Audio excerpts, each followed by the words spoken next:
Welcome back to another episode of the podcast. I was going to say live from Miami, but we're not live from Miami, but I have Rob Reich with me. Good morning. You've traveled the long distance from Orlando to Miami to see me. I did. I came down on that thing called the Bright Line train. It was awesome. The trains in America. I often think of the trains in America. Like, have you seen the film Under Siege 2? Probably. Steven Seagal. Yes. Hostage situation on a train. Yeah. Not that. Right. No, we didn't do that. And there's one with Liam Neeson with the same thing, but no, we didn't do that. That's a good film, actually. Yeah, it was. I will watch anything with Liam Neeson in. Literally anything with Liam Neeson. Yeah, he's a very, very good actor. But no, the Bright Line it's above 60 miles an hour and very few stops. And we got here in 3.5 hours and no stress. That's pretty cool. That's pretty cool. I can get across the UK in 3.5 hours, and it cost me more than a flight to Miami. Oh gosh. No, the Bright Line's also reasonably priced. Yeah. So it's great to have you here. Thank you. We're talking all things LinkedIn and some of your observations, because you've been on LinkedIn for a very, very long time. I'm not that old, Dean. No, but I talk to people, and some people say, I've been on LinkedIn for a long time. Yeah. Like they got it like 10 years ago, that kind of way. Right. Never done anything with it. Yeah. What's been your observations of like how people have used LinkedIn and how it's changing?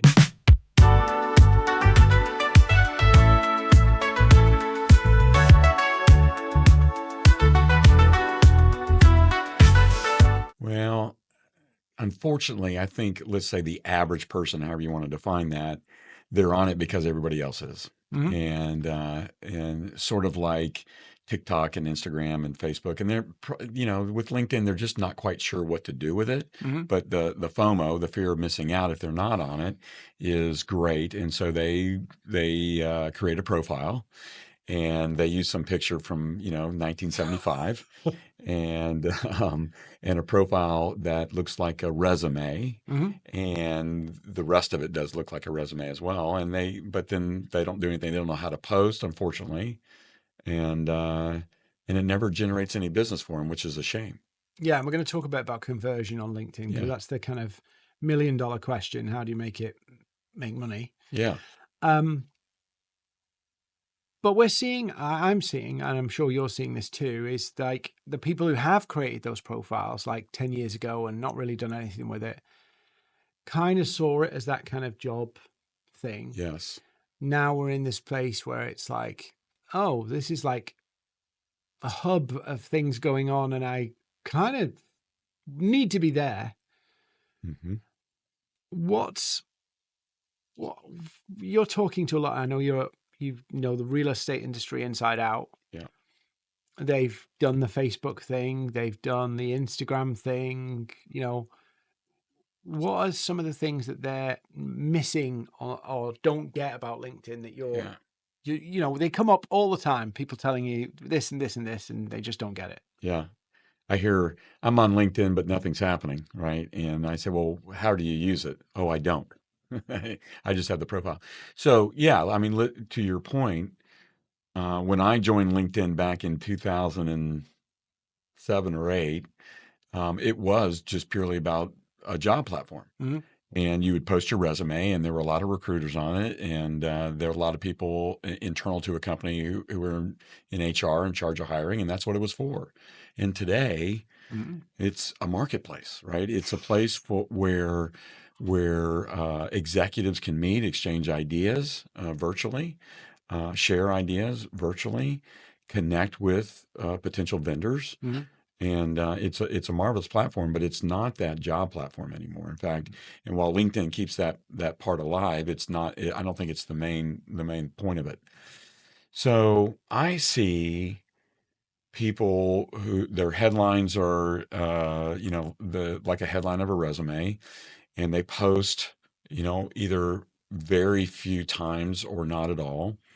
And I'm going to pick on real estate here for a minute. Real estate agents who struggle with it, and it's not their fault. They just don't have the training, right? So I'm not talking bad about real estate agents. They're hardworking people, but they post their latest listing. Yeah. And they post their latest review, and they post It's that they marketing sold. propaganda, basically. Yeah, it's yeah. They hope that if they post their listing that they'll look successful and that others will reach out to them. But when I ask the real estate agents how many new listings have you gotten from LinkedIn, then the answer is usually zero. So they make mistakes, right? When you post, you and I both know if you put a link to a listing or anything in the body of the post, you Hmm. get downgraded. And Yeah, that's one of the cardinal sins you can make these days. And it's easy to move that to the comments section or to not put the link there at all and just talk about the listing itself. And I think they should the subscriber, whether it's a real estate agent or an executive, listen, we want to hear from you, right? Don't link us out to something off the platform. You talk about it. You write about it. What this thing was and yeah, how it was great. yeah. And you know, we've talked a little bit about some of the mistakes here. What do you think's the big opportunities here? Because I mean, maybe this is just my world. We all end up in our little echo chambers. I don't see a lot of kind of real estate, even legal and law firms and accountants and people like that. I don't see a lot of them doing it very well. Mhm. Now, maybe that's just the bubble I'm in, but I feel like maybe the real estate's a bit different, but definitely in the law and accounting. And you guys do marketing on legal. Every billboard has got a lawyer on going, I get Yeah, you 5 million, yeah. right? Morgan and Morgan, you, and there's a plug for them. you have that like um a bit more aggressive marketing in the US compared to the UK, but Yeah, there's a for lot sure. of kind of lawyers, accountants where they want to play that more sophisticated. We're a bit more upmarket, expert driven, and they're not really down and dirty for putting their faces on billboards. Or what do you think the size of the opportunity is for them on LinkedIn? I'm going to say unlimited, but it is tremendous in that. So most professionals, let's just lump them all Yeah. into one group. They miss the opportunity so far on LinkedIn to deliver value. Now, how would you do that as an attorney or as a doctor or even as a real estate agent? Well, you and I agree that telling stories on LinkedIn about what you do in your day Hmm. that someone else might find valuable is absolutely the way to go. It's a great place to start. You probably wouldn't tell stories 7 days a week as you post, but talk about that client that came in and you helped them because they had this situation and that situation, because you never know who that resonates with. And even if it doesn't, it sets you as the expert that you know what you're doing, you know what you know what you're talking about, and you do good things for your clients. I had a chiropractor came to me one time and says, I don't know how to use LinkedIn. I said, it's easy for you. Talk about your patients. Obviously, you don't use their names or maybe just first name, but Joe walked in and he had this sciatica problem, and here's how he knew he had it and where it hurt and what I did to help him and how he is today. There's tons of people with sciatica problems today. But you know what?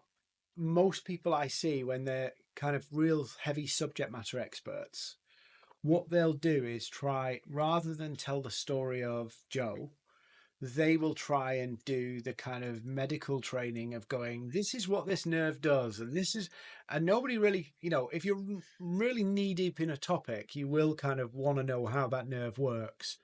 Or a small percentage of people are curious about how that nerve works. The vast majority of people want to know, uh, my back's hurting. How do I fix it? Yeah. Yeah. There is a chiropractor that videos, I forget where he is, but he videos his treatment sessions. Obviously he doesn't show faces, but of his patients, but he's in there and he shows people how a chiropractic session goes. Mm. And it's not painful and it's not risky. So I think there are two things people want to know. They want to know what the patient is dealing with, Mm-hmm. not so much what the nerve is, how the nerve functions, as you say, but they want to know that there are other people out there dealing with the same thing that they are. And that could be a legal situation, a medical situation. It could Yeah. be something about a contract. It could be listing a house and you go through that. So it doesn't matter really what industry you are. They want to know what other people are going through as well. And they also want to know that that professional understands them, Yeah. empathizes with their situation. Listen, I know sciatica is, hard on your body and hard on you as a person. And I know getting your house ready to be listed is difficult. And here's the things that other people are going through. And if you can empathize with somebody and they can feel that empathy, boy, you set yourself up for subject matter expert, SME, for Yeah. sure. And that is the big issue, I think. We think I've got all this knowledge. If I just impart all that knowledge, people are bound to see that I'm the expert, and they don't, Mm-hmm. because they want to know, are you my expert? Mm-hmm. Right. Can you help me in my situation? But I guess that's the bit. We overcomplicate it. We make it more difficult than it needs to be. I think people are uncomfortable posting, and so if they feel like they're not technical about stuff, no matter what vertical they're in, whatever they do, that they're not coming across as that expert. Mhm. But you and I agree that it's much better in 2025 and going forward that you have that empathy, Yeah. understanding. You talk to their level. You're not using jargon, Mhm. and you say, "Hey, listen, sciatica is a really difficult condition, and this is how people go through it Mhm. and what they do about it." Because that's why people buy at the end of the day. Like chiropractor, I want to crack my back. I really want to crack my back, right? I've lost quite a lot of weight, but my back is all permanent back pain, right? Yeah. If somebody says to me like, and I see something going, have you lost weight? And since you've lost weight, you've got really bad back pain, Right. right? Yeah. Guess what? I'm going, that is me. Yeah. I want somebody to crack my back, Yeah. right? Yeah. I'm obsessed by YouTube videos, by the way, just an aside. You know those YouTube videos where you see people cracking their Well, backs? that's that one chiropractor I was talking about. Yeah, Yeah, sure. it's like, Yeah. oh, they put the towel around and Oh, yank their neck. And I kind of look at that and go, that might kill me or something, but I really want it done. yeah. So let's not have the point lost that, while we're talking about sciatica and chiropractors, I think this is appropriate for you could be an engineer Mm-hmm. and talk about the struggles that your customers go through with the whatever solution you deliver, Yeah. and empathize with an electrical part, who knows what, not working well. It doesn't matter what you do. If you can impart value by informing somebody of something at their level that they Mm. understand, and then emphasizing with the problem, how could you not get business off of LinkedIn? Yeah. It's just a matter of time. But I think that comes to the thing of it's like showing people you're the expert Mm-hmm. versus trying to prove it. Mm-hmm. Prove it says, do you know, I'm going to give you more information and show you how clever I am, show you how much stuff I know. Mm-hmm. Showing is, I'm going to guide you through how I solve a problem. Showing you, like, explaining why something matters, Right. not going, here's the 5 key nerve endings, or here's the structural points of this or that. That I think is where we get lost. And it's easy to do because if you're like subject matter expert, what's the easiest thing to fall back on? The easiest thing to fall back on is all the stuff you've learned. Mm-hmm. But what is it? Information becomes valuable when it's put into a step-by-step process that solves a problem. And I think that's what people miss. It's like, actually, yes, it's not the information that makes you valuable to somebody else. It's how you can apply that information to somebody else's situation. And I think that's where we go wrong. And I go wrong as well. I think it's an inbuilt thing we want to do. We want to go, oh, let's show more people. It's much more uncomfortable to go, let me talk to you about how I've been struggling with this or how we've been helping a client with that. Mm-hmm. And I think that's difficult. But I want to ask you a bit about, and we talked about this earlier this morning, and I'm putting you on the spot. This whole thing's actually on the spot, really, because Oh my totally gosh, unscripted. Dean, that's awful. Yeah. I'm good. Come on. I'm going to say it for what it is. I think a lot of the problems people have about LinkedIn is nothing to do with LinkedIn. I spend more time talking people down from mental arguments they're having with themselves about LinkedIn Hmm. than they're using LinkedIn. For an example, niching. Hmm. Who's the target audience? What am I selling? Hmm. All of that stuff. Is this too personal? What if people I used to work with see this? What if I damage my reputation? What if all of this kind of Hmm. non-LinkedIn mental mind fucks? Yeah. Do you kind of come across people? I mean, this is not limited to LinkedIn, but a lot of people go through this and get stuck in this kind of loop of endless mind fucks. Say it as it is. So yeah, all the time. And so it's interesting as you're talking, I'm thinking, there's a couple common denominators there about the mistakes, or maybe the less optimized, activity on LinkedIn. One is time, right? Mm-hmm. If you feel like you got to get it done today, I got to generate a customer today. This post today is going to be the one that brings in new business to me. And that I think causes people to be too technical, too salesy, posting a listing. Mm-hmm. Let me show you how successful I am. And if you throw time out of the window to some degree, right? Not for everybody, but to some degree, and you just deliver value and deliver value and deliver value, and you doing your engagements you like and you Mm-hmm. comment on posts. And if you give LinkedIn a chance, 3 months, 6 months, maybe for some it's 9 months to a year. But then all of a sudden it turns into that machine that you want it to be. Then that investment in time is really worth it. And there are other things, as you were saying.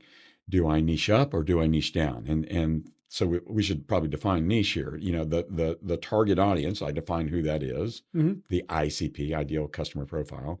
But then I need to niche. There could be 30,000, 50,000, a million of those people. I can't serve all those people at once. I can't talk about, what I can do to help that many people at one time and have it be effective.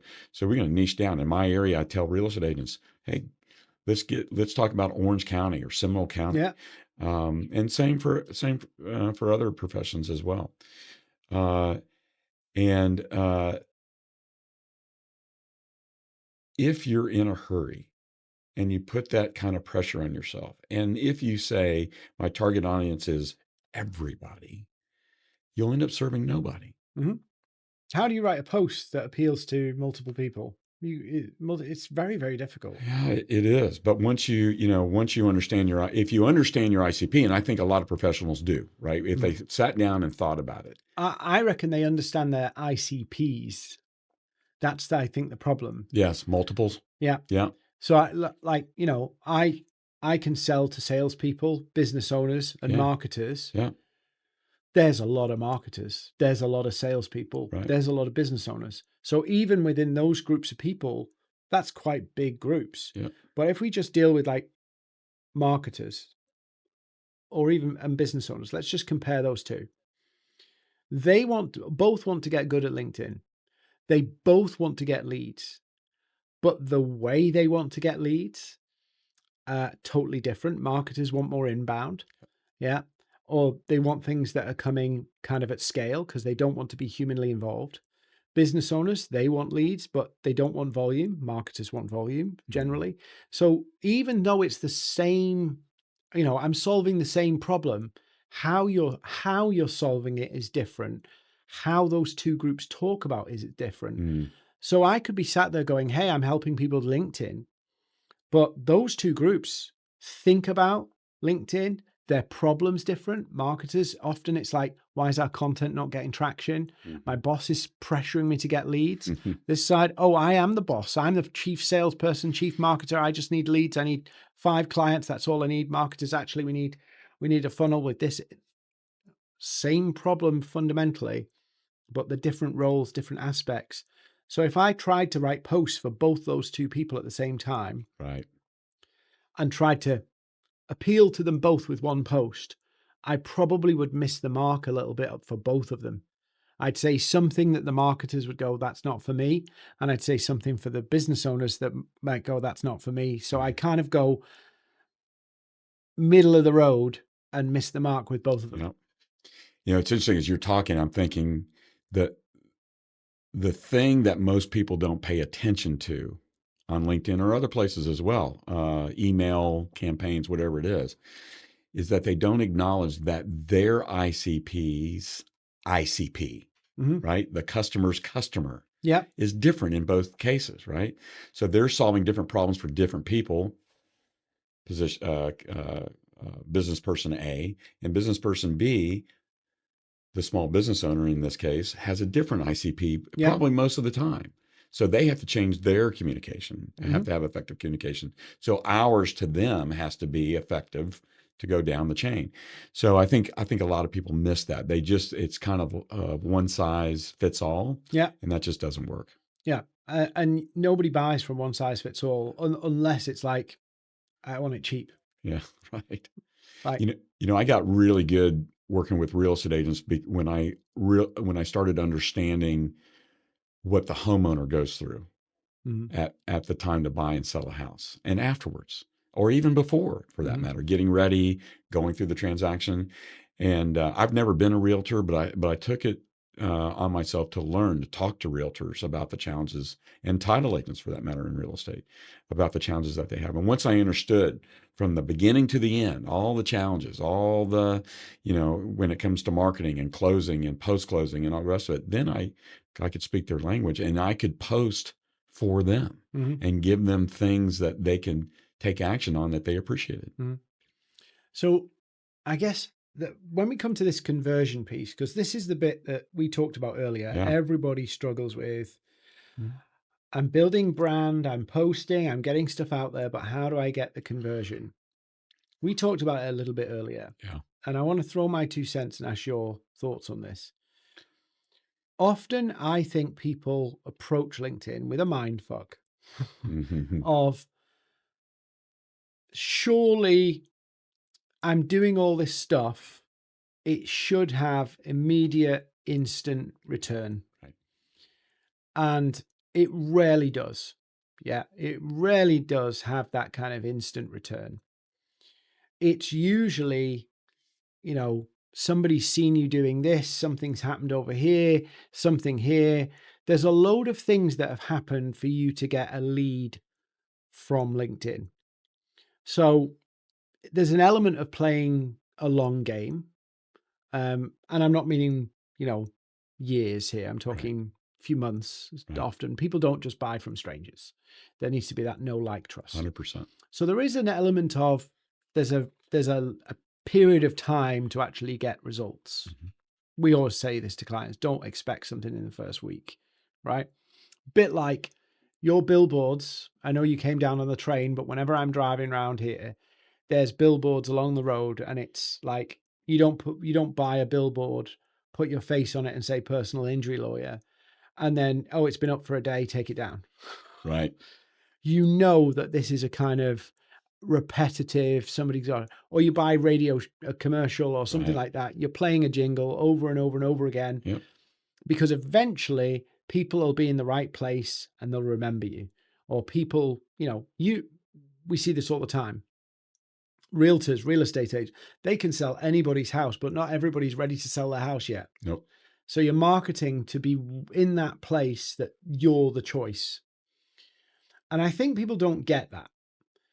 That's part of, for me, is the big conversion, the first big conversion thing. How often do people talk to you about conversion? A lot. Oh gosh, that's probably the most talked about thing is, okay, I'm going to jump into LinkedIn. I'm going to, get my profile looking the way it should. And I'm going to start liking and commenting on other people's posts, and I'm going to start making content. When am I going to get some business, and how I'm going to get some business? And, I don't think anybody can answer that question. But we know what doesn't work, first of all. How many times have you connected to somebody on LinkedIn and within a nanosecond, you got a DM from them saying, hey, Dean, we specialize in XYZ. Thanks for connecting. If we can ever help you with these needs, reach out, or would you like to do a quick call? I get that quick call all the time. And that just doesn't work, right? So we know what doesn't work. So what does work is nurturing that relationship. And say those stats again that you like to quote about somebody needs to see you so many times on so many channels. How does that work? It's something like, so it depends how you're doing it, but statistically, it's 7 or more times to consider, 7 or more times to remember your name, 7 or more times to remember your face, 7 or more times to have a look at your offer to actively consider it. So it's just 7 times before you've even got a chance. Isn't it across multiple channels too? Yeah. Yeah. So it's not just posting. It could be newsletters. And Google's recently done some research about this whole, you know, how you see like ClickFunnels and you go onto a landing page and then it takes you to another one. And, and Google's done some research to say that there isn't a perfect flow. Yeah. So when you're designing and you see all these people build a customer journey, right? Google's done all the research and said, basically, you can't have this nice bow on top customer journey that works. For it just everybody, doesn't work. Yeah. People don't follow a path in the way you want them to. They go to YouTube and they go and look at this and they end up listening to a podcast. It's all very messy. And so what happens is you have somebody comes on the podcast, then find you on LinkedIn, and then they follow you on LinkedIn, and then, they sign up for your newsletter. There's not a kind of like, they find us on LinkedIn, they go into the newsletter, they come to a webinar, they go into a follow-up sequence. It's basically, you've got multiple entry points. Everything's top of funnel. Everything's middle of funnel. There's no easy journey. So you've got entry points, all this stuff in the middle, and exit points. And we want that like neat journey. And it isn't as neat as, human beings are not that predictable. Yeah, I've never used ClickFunnels the way they're thought of today, because it isn't one size fits all, and like we were talking about before. So I like your strategy a lot. So if the listener of this podcast wants to know how to do something, follow Dean. There's a little shameless plug for you. Paying. Yeah. I'll pay you later. That's right. And you'll see Dean posting. You'll see Dean. So those posts are written posts. They're video posts. You have the newsletter. Do you use the LinkedIn newsletter and the one that's off platform? I've got an both? email and a LinkedIn newsletter because I'm insane. Yeah. And you've curated an email list. You're out doing workshops. You're out doing training. So people see you in multiple different ways and places with basically the same message, but the message has nuances depending on where you are. And that's an instant win once they see you in several different channels. So I get obviously a lot of business through my LinkedIn, a lot of inbound business, but I also go outbound. Obviously, hands down, for me, the inbound is the best stuff because it converts. It's like, it's almost sold. If somebody's inbound messaging me saying, "Hey, Dean, I need your help," it's almost sold. It's easier. So that's the stuff that I want more of. But the weird bit is you cannot, and this is the bit where people won't like this answer, you can't say how that happened. Like, there was a post. My biggest client spent nearly $1 million with me. I can tell you they saw one post on one day that made an inquiry, right? But it wasn't that post. That post was the tipping point of their journey. I'd been connected to that person for 5 years, right?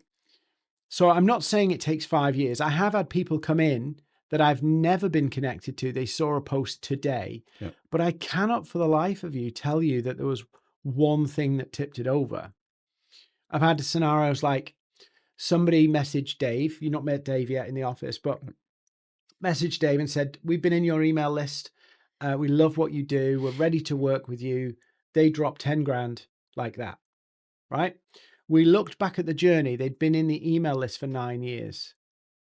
But at no point can any of the sales team say they spoke to them.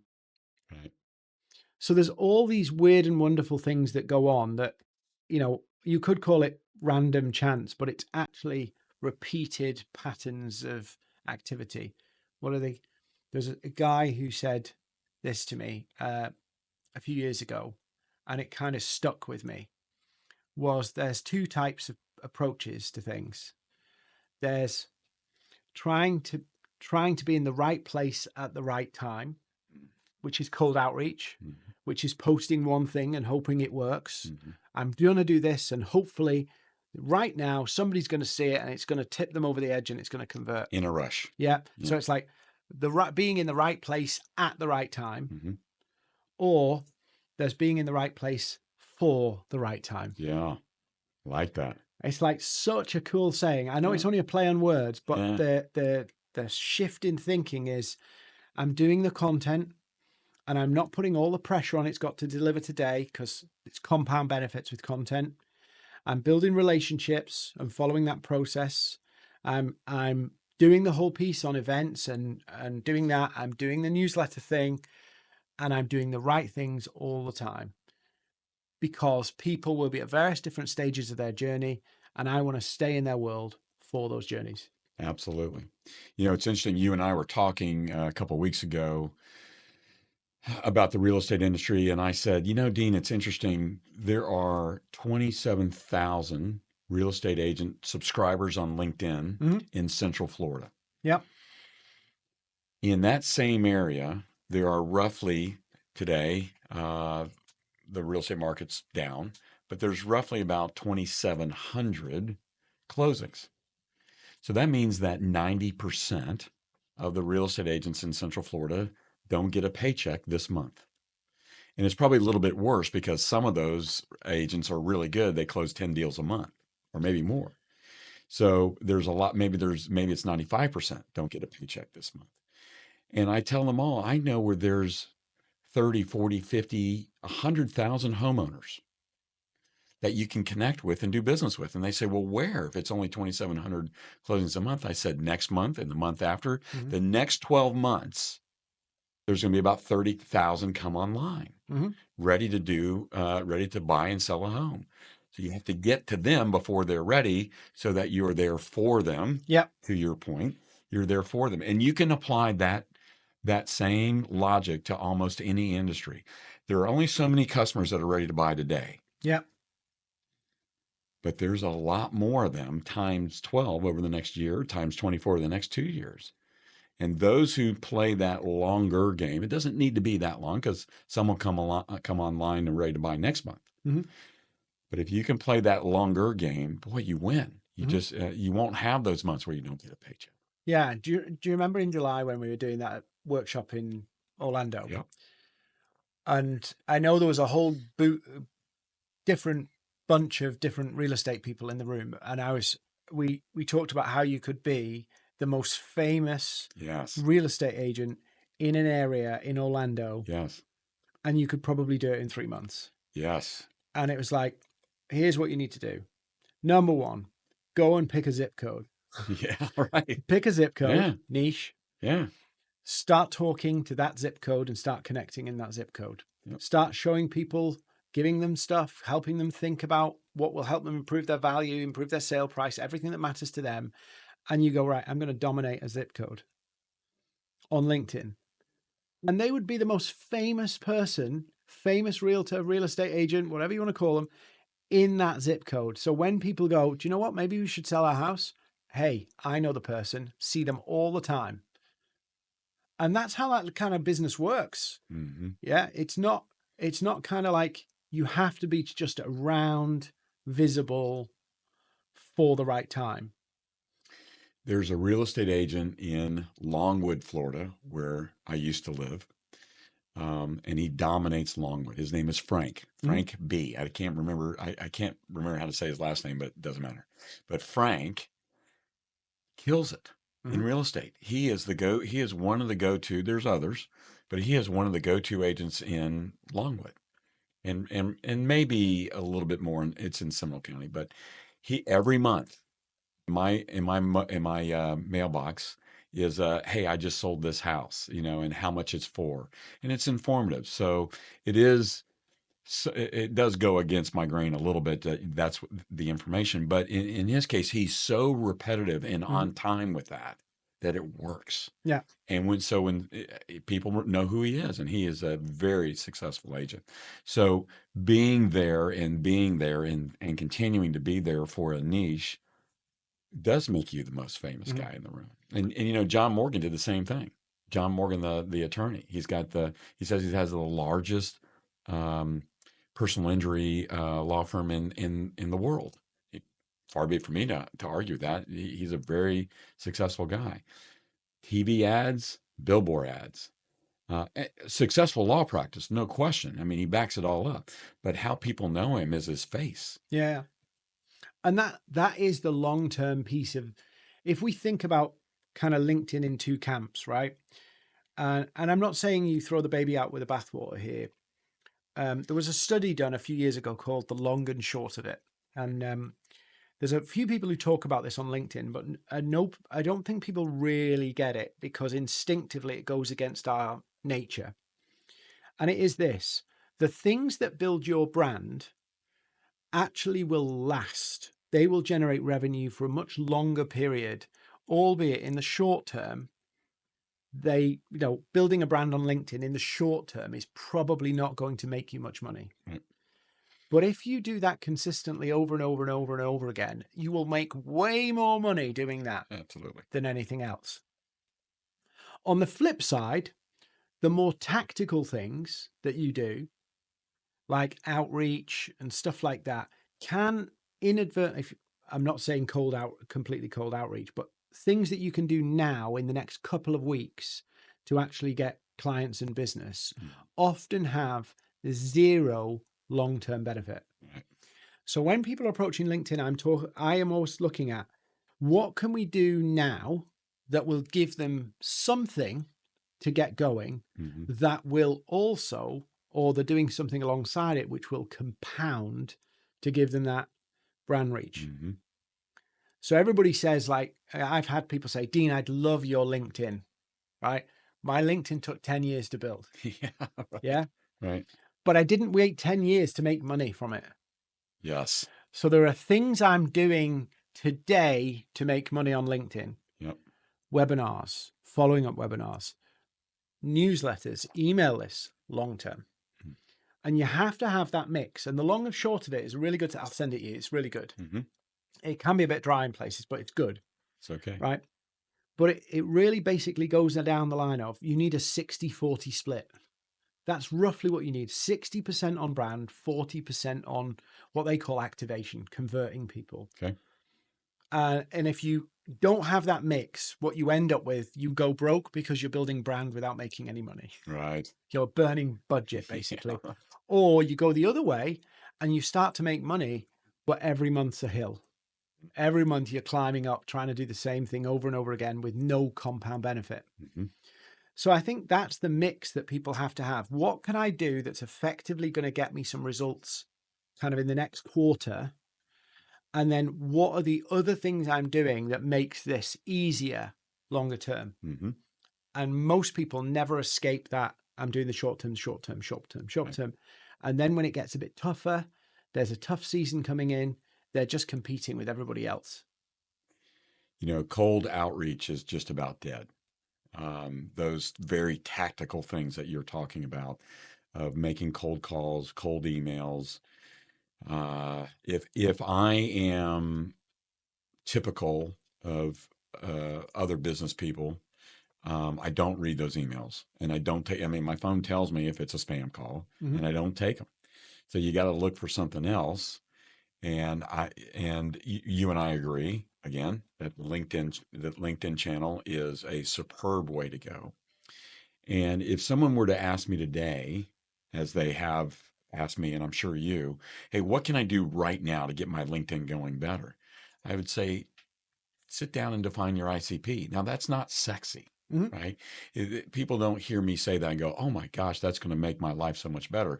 But when they do it, when they go through that function, and you and I have done it for me, went through my ICP and we identified several, as you said, ICPs, and then start connecting to those ICPs.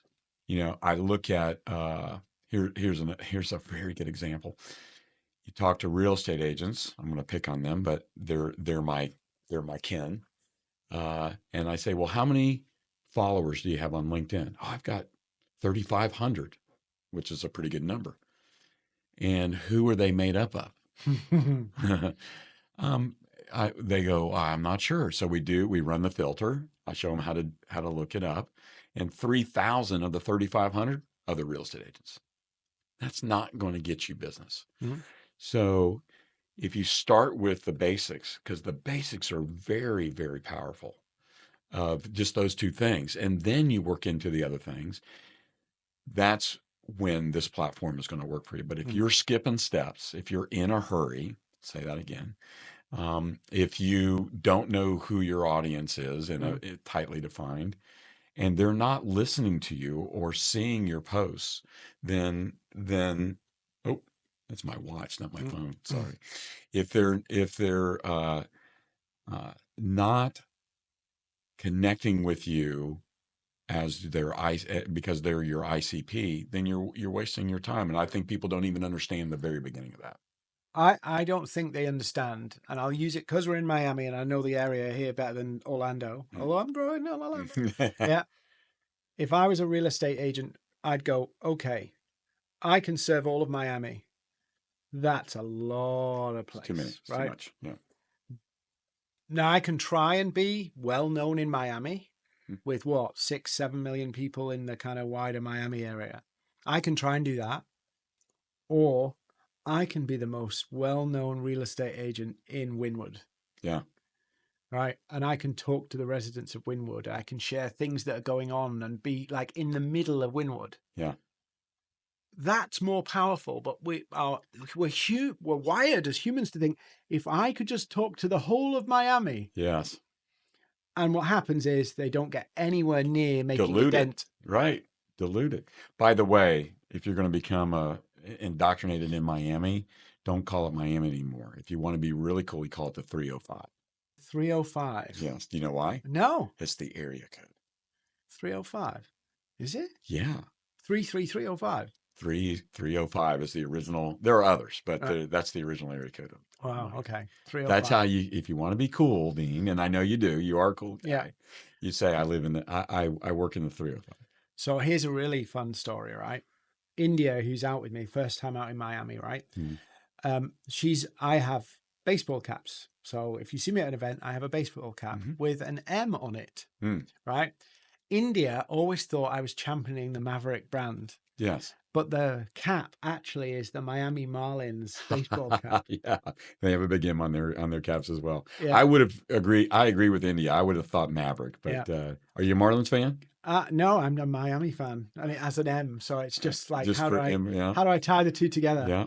So you could be you live or work in the 305. If you like, the Hurricanes, you say I'm a Canes fan. You abbreviate that. There's other colloquialisms that you could use, but that's like that. Yeah, but again, I think, just going back to your point, we're always in a rush. We need to get from A to B in our car as fast as we can. We need to travel as fast as we can, and because we feel like we're losing out on life if we're not rush, rush, rush. And I'm guilty of that. I'm sure. Got to rush to get dressed and rush to have breakfast and rush to get to the office and all kinds of different things. And if you apply that to your marketing and your sales, and you apply it to your business, if you get in a rush, you're going to make mistakes. You're not going to get the results as fast as you want. You're going to get disenchanted with it. Yeah. And when I slowed down on LinkedIn and I started working my followers on my first account, and I grew that, I grew that over time to over 10,000 followers for the first company I started. I mean, that's when everything changed. I didn't have to make a cold call. I had a website. Everything funneled through the website. It was the easiest thing I've ever done in outreach. Was I just connected and posted without without worrying about, am I going to get something back or when is it going to happen? All of a sudden, people started looking at me. I didn't even have a link to my website. They would just go to the website. They would, yeah. And fill out the form. I want more information. And we were doing, this is a technology company, a real estate technology company. We were doing, anywhere from 3 to 20 demos a month from the website. And people ask me, well, how do you get all these leads? I said, just come. Mhm. It was phenomenal, but it didn't happen overnight. Mhm. And I'm sure you're going to say the same with Maverick. When you first started Maverick, it might have been crickets or close to it in the beginning, and now it's, you know, Yeah. So, hand over fist. good question. So actually slightly different. I think LinkedIn was when I first pivoted, because I had that same challenge, by the way, because I know about email and I used to work in TV, Mm, all of that stuff. So I thought I've got this massive expertise I could sell in on LinkedIn. And I wanted to sell the whole thing. The first time I did it, and I said, I'm going to do a marketing masterclass, yeah, nobody bought. right. I remember that story. You tell that Yeah, story. Yeah, nobody bought. So I had this scenario where I've got all this expertise, but because I was trying to do this, yeah, nobody bought. And then LinkedIn was a bit early then, so there was a little less resistance to messaging. So I used to focus on geographic areas, and this is before pandemic and everything. So you'd go and meet people, yeah. and I would kind of work a group of people in my network, build some relationship, and then do the old sales trick of saying, "Oh, I'm in the area," Sure. and I'd say that to like 40, 50 people, and then line up meetings to go and see them. And that's how I used to use LinkedIn. Hmm. And then I started doing the events. First event, like when I decided I'm going to have to go all in on LinkedIn. And I didn't like the idea of doing all in on LinkedIn. Mm, It just felt like I'm making myself less. yeah. And I didn't like that And because what if it didn't work out? yeah. Yeah. And I was like, oh yeah, but I could help this and I could help that. And I feel like I'm doing myself a disservice by saying I'm this. Yes. That was really difficult. But then I did first event, 4 people. It was a bit awkward. Do you know what I mean? Like Yeah. you do an Sure. event, 4 people show up, Yeah. you feel You're a like, little bit embarrassing, yeah, right? but I did it. Next one, 7 people, 21, 76, Yeah. 120. Right. I've done a 300 one. So Yeah. it all compounds. And somebody said to me, but Dean, how did it all compound? And he said, I can't explain it, Hmm. but people know, people realize, people see it, and it kind of joins up a picture in their mind. And I had one today, this morning. Somebody came to one of my events before the pandemic. Mm. So that's what, nearly 6 years ago. Yep. That's scary. Nearly 6 years ago, they came to one of my events, and they said, I've moved companies. Our sales team's not really good at LinkedIn. I remembered you and want you to do it. And I was like, 6 years? Amazing. Yeah. And that's the bit I think people don't get on LinkedIn. Yeah. They might get the, oh, I'll do it for a few months because I want the benefits. But actually, there's way more benefit in playing a very, very long game. The long Yep. of it in the Yeah. long and short of it report. So let me ask you a question. You bring up the live events, and you do a tremendous job in front of people, both live and on camera. But let's just say, let me put you on. I'm gonna put you on the spot for a second. Okay. Let's just say you've got a LinkedIn subscriber, executive, small business owner, doesn't matter, and they're not comfortable. Mm-hmm. They're not comfortable with posting. They're not comfortable being in front of the camera. They're not comfortable standing up. God, standing up in front of the people, they'd rather slash their wrist than do that. So, how do you coach those people? Okay. So the first thing is, right, just because video is the most popular thing doesn't mean you have to do it. Yep. Yeah. There's a lot of people who don't do video on LinkedIn and do okay. Yeah. So yes, it's true. Video is the most popular medium, but you don't have to do it. Hmm. You can do text posts, you can do carousels. So that's the first thing, right? If video is a big mountain for you, maybe you pick off something a bit easier. Would you put live events in with that as well? Yeah. Right. Yeah.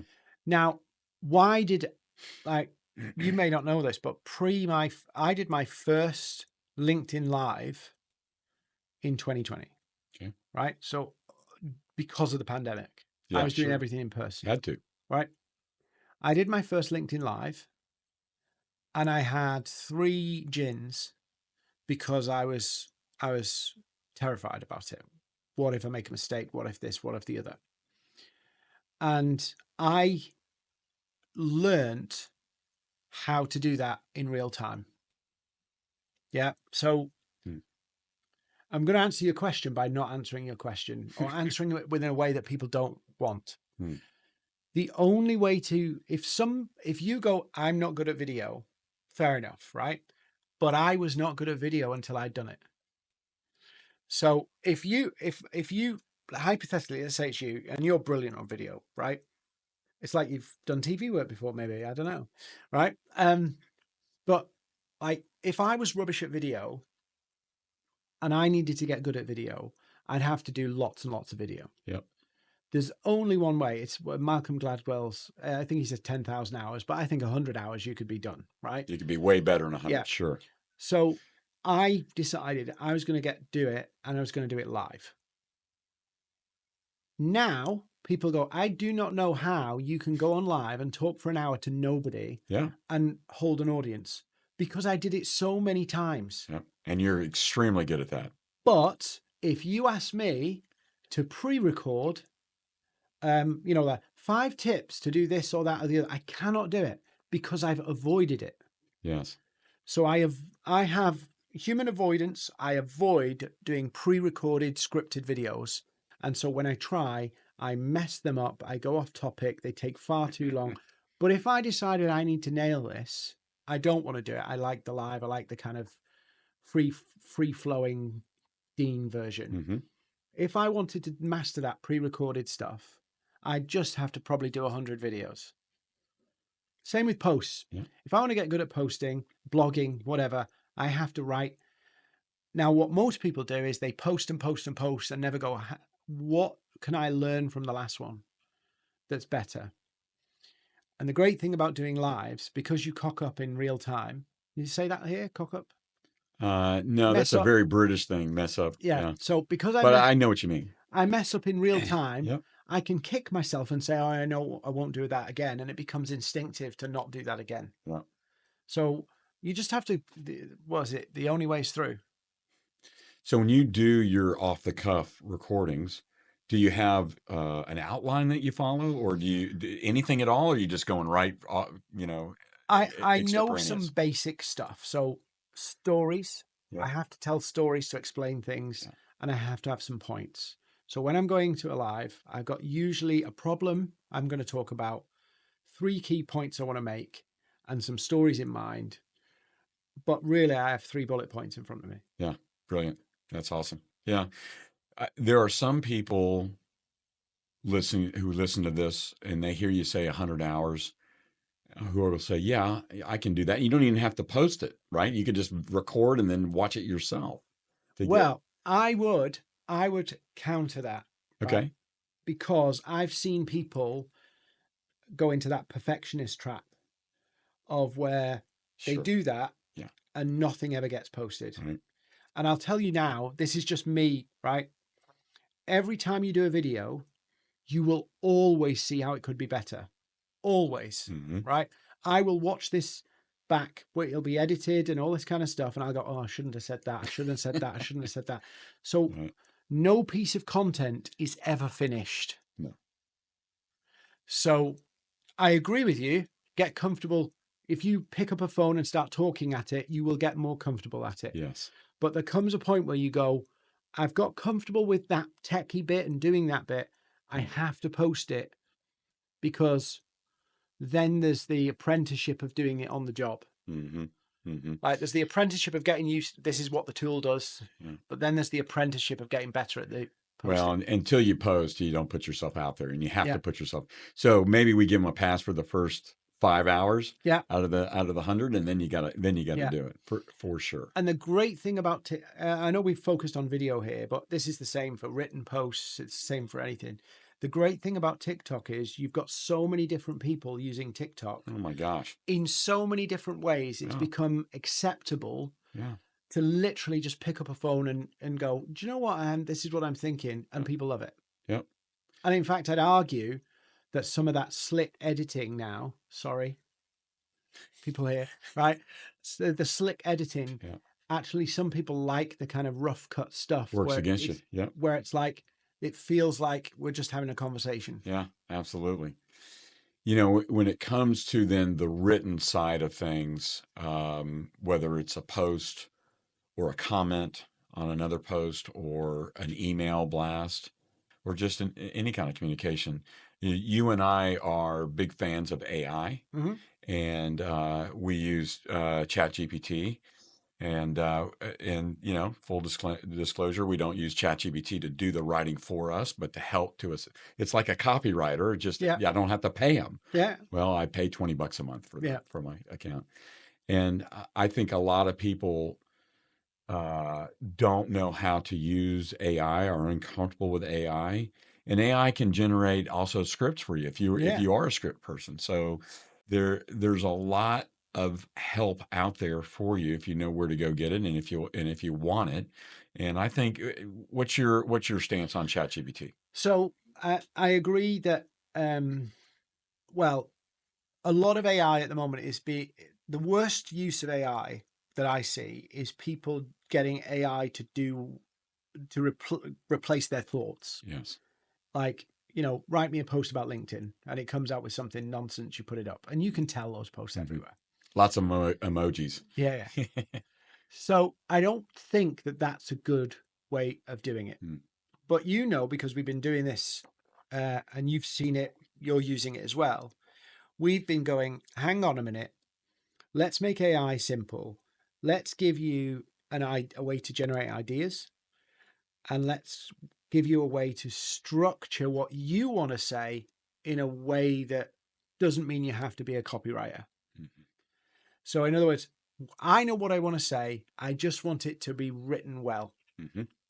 That is a brilliant use of AI. So, we're absolutely advocating people doing that. And then I don't know whether you've seen my new gadget, the buyer persona. You have, Did haven't you? last week, yeah. Yeah. So I've just took it to a whole other level where I've basically made an interactive customer, Hmm. and I can chat with that customer and say, what do you think of this landing page? Mm. Tell me what's wrong with this landing page Hmm. from the customer's perspective. Yep. I think that's a cool use.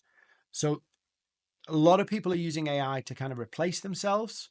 I think it can enable you. Hmm. So if you are that kind of nervous person and you want to write posts, but you're not a copywriter, you're not a natural writer, you go, well, what I do is I use a voice recorder, get the transcript, give it to AI and say, Hmm. tidy this up. Yeah, I think most people don't. They think of AI as just a box, Mm-hmm. a smart box, but a box nonetheless. And I throw stuff in, and I'll get something back. What they don't know is that they can train that box, Mm-hmm. that they can talk to that box before and give it instructions, and before it actually generates something. And so when I use AI to write a post or anything for that matter, I might spend anywhere from 2 or 3 minutes to maybe 20 minutes just Mm-hmm. training it on what I'm trying to accomplish.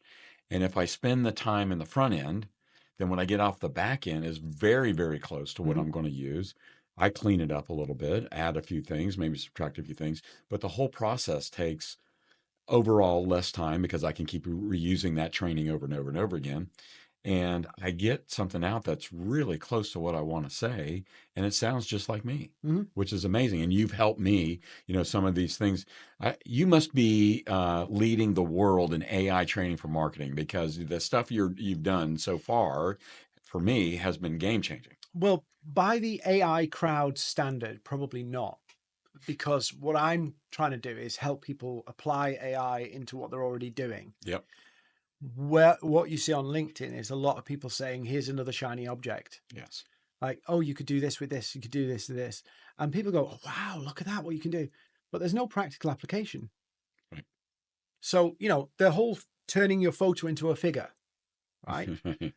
It's a great little trend. Everybody wants to know how to do it. And Where do you go? what happens tomorrow? Yeah. Do we make more figures? Yeah. Right. No. Yeah. So there are those little fun quirks, but I'd go, how do we scale you? How do we help you follow up better? I've even built a what I do generate. I'll show you this in a minute.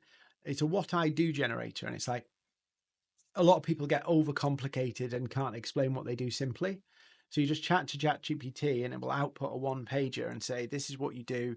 Here's how you do your elevator pitch. Here's how I do a 30-second elevator pitch. Cool.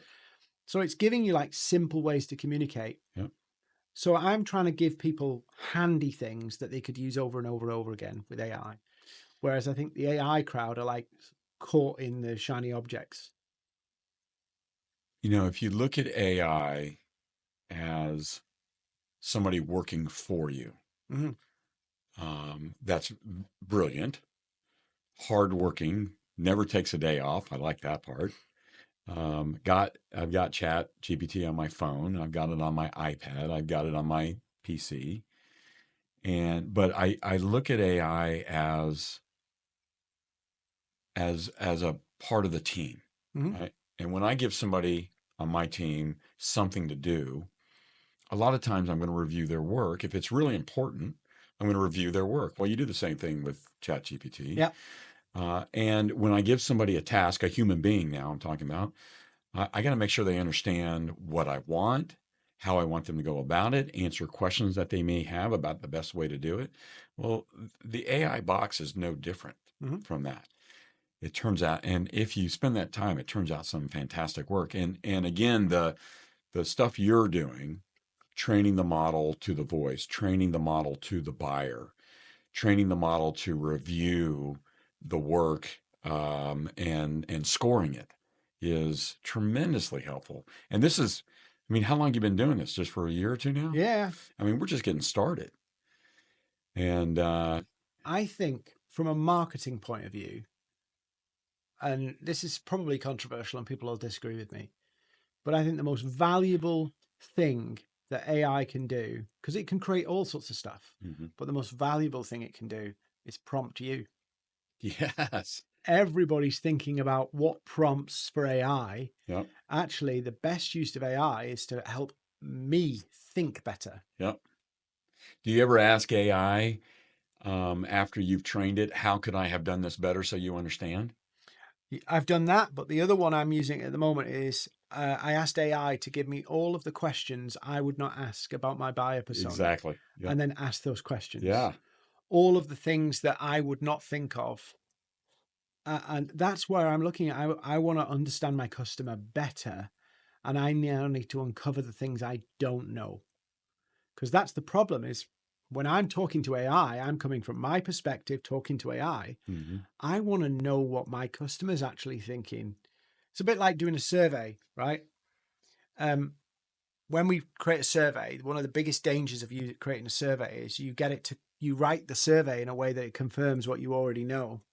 Yeah. Yeah. Right. The danger with using AI is you just use it in a way that gets you what you want. Yes. But actually, I want AI to give me something that I hadn't thought of, Right. or Right. it's not on my radar, because that's how we become more competitive and we offer better value when we realize the gaps in the market. When I train an AI on a particular task, one of the things I like to do. So here, if you're listening to this and you want to get more out of AI immediately, train the model, get the output, whatever you want, and then go back and ask it, how could I have done this better so that you understand what I want?